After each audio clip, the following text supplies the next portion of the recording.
You are listening to a Clarkesworld Magazine podcast with your host and narrator, Kate Baker. Greetings, Clarkesworld citizens. I hope this podcast finds you extraordinarily well. This is our last story for the month of August, issue 191, year 2022. How have you enjoyed these stories that we brought you this month? Are you looking forward to September? I want to thank you again for your ongoing support of the magazine. And if you aren't supporting us financially and you have the means to do so, please go to patreon.com/Clarkesworld. Again, I've been loving all of your comments on Twitter. I'm Kate_Baker and Neil is at Clarkesworld, so please drop us a follow there and interact with us. So, our last story is titled Migratory Patterns of the Modern American Skyscraper and is by Derrick Boden. Derrick Boden, who can be found at the website derrickboden.com, has fiction appearing and is forthcoming in Lightspeed, Analog, Escape Pod, and elsewhere. He is a writer, a software developer, an adventurer, and a graduate of the Clarion West class of 2019. He currently calls Boston his home, although he's lived in 14 cities spanning 4 continents. He is owned by 2 cats and 1 iron-willed daughter. So, my dear listener, I hope you can sit back, relax, and let me tell you a story. They call it the pinnacle of architectural innovation, an affordable housing revolution.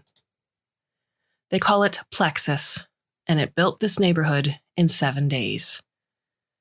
It starts as a colloid, a nanoparticle superfluid, a pale blue sludge that erupts from the nozzles of 100 carbon fiber tubes on a cold Wednesday morning in late February.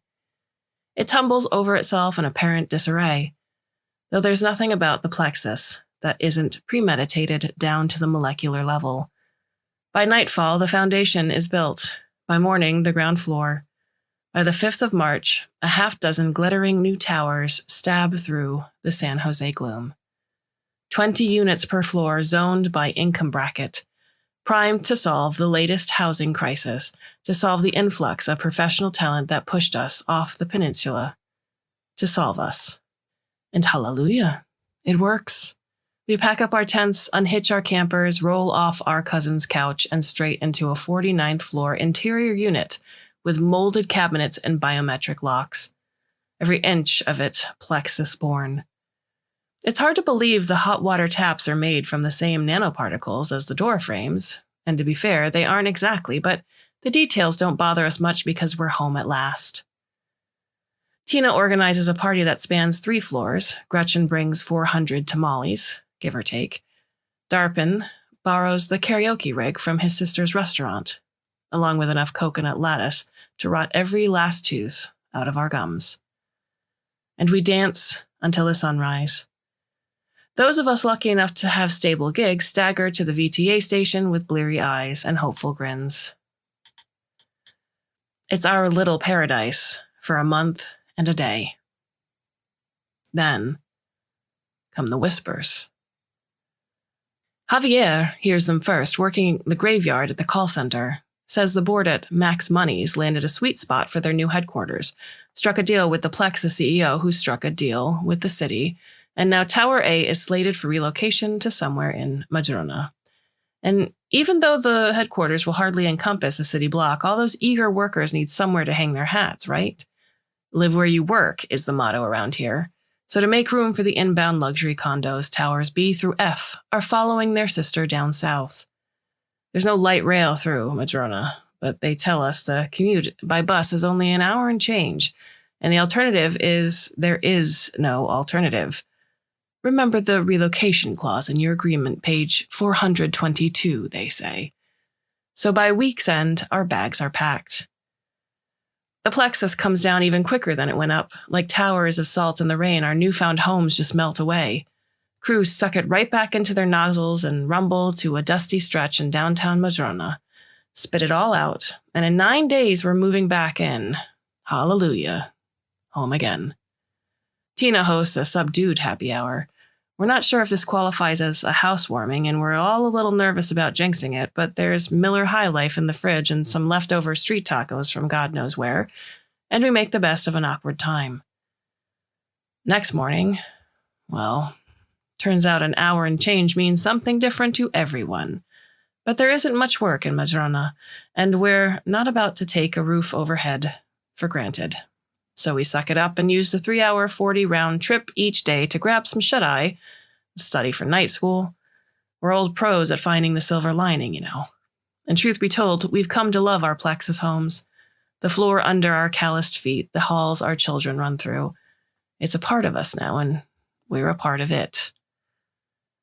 The Whispers find us at the end of week 3, this time from Darpen, by way of his nanny, who plays bingo with a retired city councilor. Apparently, Madrona is on the up and up. Couldn't tell it by looking out the window, all big box stores and low-rent business parks. But the investors at Crypto Nuevo see an opportunity. All they need is the space. Our towers take up a lot of space. And San Martin only adds another half hour to the commute, each way. So we pack up and follow our homes farther south.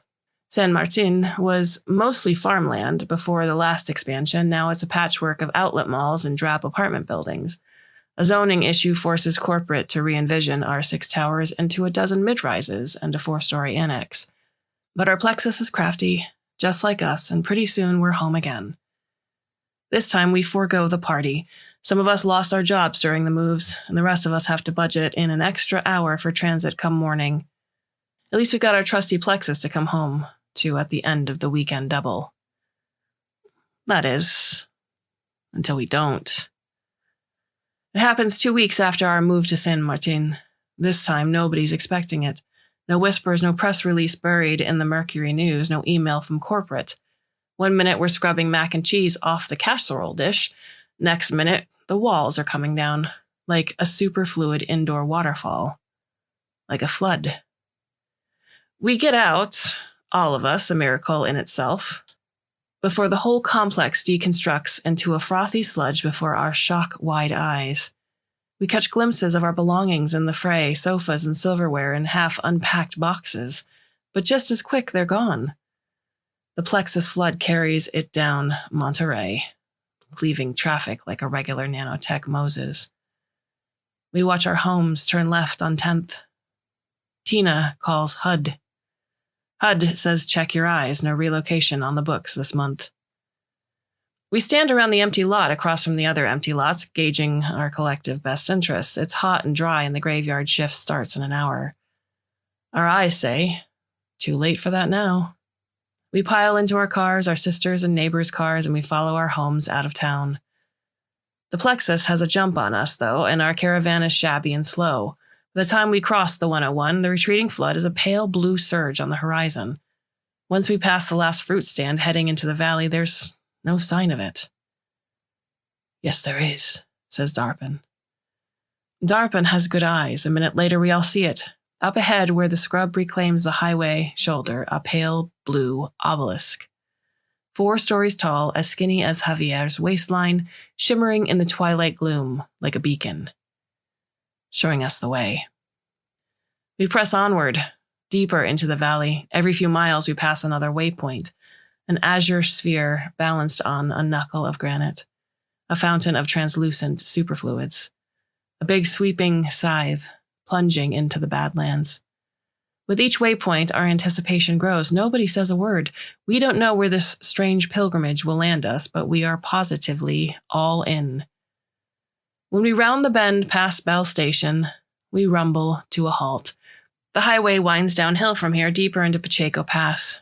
Our elevation affords us a sweeping view of the valley, the meandering reservoir, the pale blue city that shouldn't be there. It's a thing of beauty, all glittering spires and arching bridges and lamplit boulevards nestled on the reservoir's bank. It's a 50-story tower with precarious trapezoidal buttresses. It's 5 city blocks of ornate glass row homes. It's a domed arcology leaning into the tremulous water. It makes no sense, follows no convention, stands in sharp contrast to its stock straight origins as towers A through F. And yet, it's unmistakable, emblazoned across a broad facade of sparkling blue brickwork. In bold serifs are the words, "Welcome home." How can this be? Is this the endpoint of a spontaneous nanotech malfunction? Did the plexus grow so accustomed to moving that it became migratory? Or is it like us, tired of being pushed around, hungry for air to breathe and room to live on our own terms? The plexus offers no answers, but when we throw our caravan into park and pry ourselves from our saggy bucket seats, the plexus does the same thing it has always done when it sees us coming. It opens its doors. We aren't fools. We know we can't live off the land forever. Corporate will come for us soon enough. When they see what their nanotech minions have built, they'll price us out by dawn. But that's a problem for another day. Tonight, Tina's throwing a party.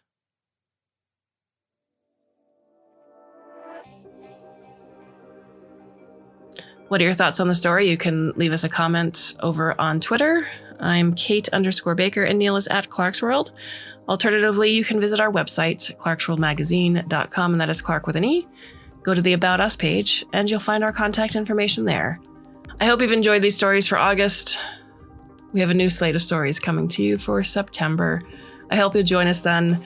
Until then, I bid you a very fond and hopefully very temporary farewell.